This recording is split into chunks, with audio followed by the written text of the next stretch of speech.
So you've been with TSN for a while. You started back in 96 as an editorial assistant while you were attending Ryerson. Tell me what the scene was like back then, and what did they have you do?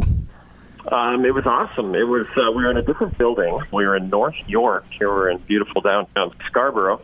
It was awesome. It was pre-internet. That's how long ago it was. So, I got the chance to write highlights and work for amazing anchors like Michael Landsberg and Jay Onrait, guys who are still around to this day and I get to work with now. I was very lucky. I kind of lucked into the job. It's very hard to get that gig.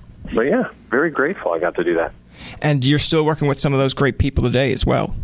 That's true. Yeah, it's amazing. But it's kind of surreal, actually, because I grew up watching them, and then I got to work for them behind the scenes, and that was cool. And then to work alongside them as an anchor is very surreal, that's for sure. After your internship, you went with a sports director to Global Saskatoon, hosted the Big Breakfast in Winnipeg, hosted NHL on the Fly, before returning to TSN in 2002. Then in 2003, of course, they paired you with Dan O'Toole, and a bromance formed. Did you always get along, and did it take time to create a chemistry? No, we always got along. I've been working on TV long enough to realize that, if you get along with someone, you should definitely appreciate it and enjoy it. And right away, right off the top, the thing that was very apparent to both of us was that we both had a similar idea about how a highlight show should be done, what a viewer should get out of it, which is obviously information, but also that you shouldn't try to be too broadcastery, and we're not good enough broadcasters to be too broadcastery. So I don't know. We just had a similar philosophy about how the show should be done. Just a couple of buddies hanging out, doing the highlights, and I think that's why it's continued to work all these years, because we never take anything too seriously. It is sports after all. It's supposed to be entertainment. So I think that's why it's gone so well all this time. Did you know Dan before your time at TSN, or was that the first time you guys met? Yeah, no, I actually did not know Dan until I got here. So, like I said, I've worked with enough people I haven't gone along with, and that's especially, we all work with people we don't get along with, but if you have to do that on air and pretend you like them, that's a horrible situation. So when you do get along with someone, you appreciate it. So right away, I just think we had chemistry and made each other laugh, and shockingly enough, that continues to this day. Yeah, it seems like you guys have a lot of fun when you're doing either the sports show, either the podcast. I kind of grew up watching Sports Center with both of you, and I thought to myself, I wonder if they ever do anything behind the scenes where they both just leave at the end of the day, clock out, and say, basically, screw you, talk to you tomorrow. But it seems like you guys get along quite well. Yeah, no, it's we've never had an argument. Ever. Literally. We've never had a disagreement or an argument about anything. It doesn't mean we always agree on everything. We've never really had any ill will, because I think we're just kind of similar people. We're not going to take the business that seriously, because it's supposed to be entertainment at the end of the day. I think sometimes people forget that, that sports is supposed to be an escape. It's supposed to be fun, and so that's why we do the show the way we do it. Now, in 2013, you did the unbearable, the unspeakable, one of the most tragic things that ever happened to Canada. You and Dan moved to Fox Sports. What was that experience like?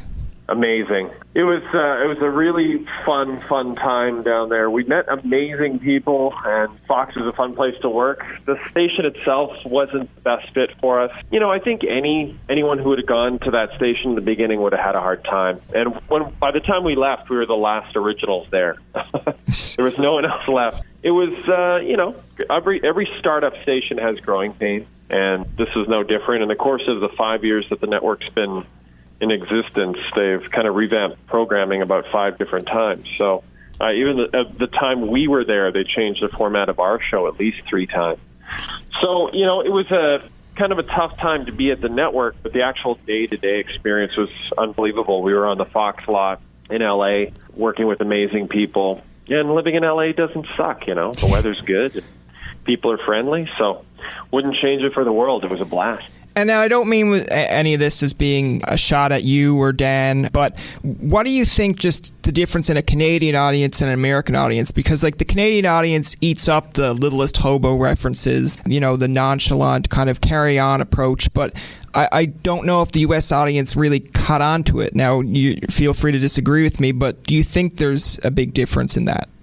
No, I think it's just the network itself. It was hard to find the network. It was a startup network. We were on a different spot on the dial every single cable system we were on. We didn't have a ton of live inventory. We didn't have enough live sports, period. So, when we had good things on, people would watch us. When we had the Chicago Cubs in the National League Championship Series, we'd have 7 million viewers. Most nights we didn't have that. So it was really, I think it's just a startup situation. I think had we been able to be there for 20 years, I think we would have been just fine. But that's not the way the business works. And change happens more quickly down there, certainly, than it does up here. Because, there's more money involved. It's easier to make those decisions. So, yeah, I think the audience that we did find really, really loved us. We were just talking about that on our own podcast about 10 minutes ago, that since we left and come back up here, we've kind of gotten a outpouring of love from people in the States saying, we wish you guys, we could see you guys here. We really loved watching you. So I think we resonated maybe more than we realized we did. But I just still don't think it was a great fit in terms of the network for us. It's like baby steps. You got to try to find an identity, and then there's constant change. And sometimes people they can't grab onto something that's not a constant. Yeah, and also it's just hard to change people's viewing habits. And this was true 20 years ago when TV ruled and there was no internet. It was still hard for stations. I started a station in Winnipeg that was a startup, and it was the first few years that I was there were abysmal because people had been used to watching the local CTV affiliate for years and years. And it's just hard to make people change, They get used to watching people and personalities, and those programs are good. It's hard to get them to switch.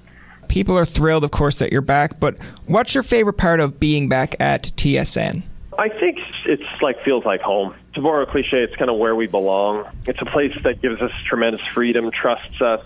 We're able to reach an audience here that loves what we do. And we've only been doing the new show for 2 weeks, and it's already kind of a hit, and it's gone over kind of better than we expected. So we even said it in the first week. We actually did rehearsals for the show, which we've never done before.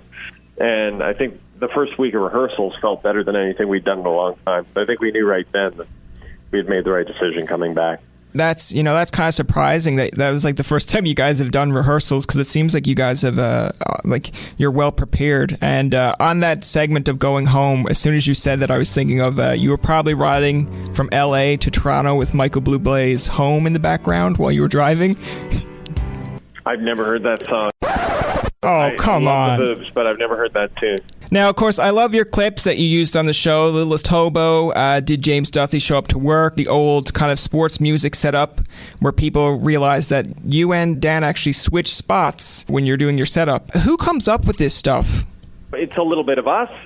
We have a couple of amazing writers who also work with us.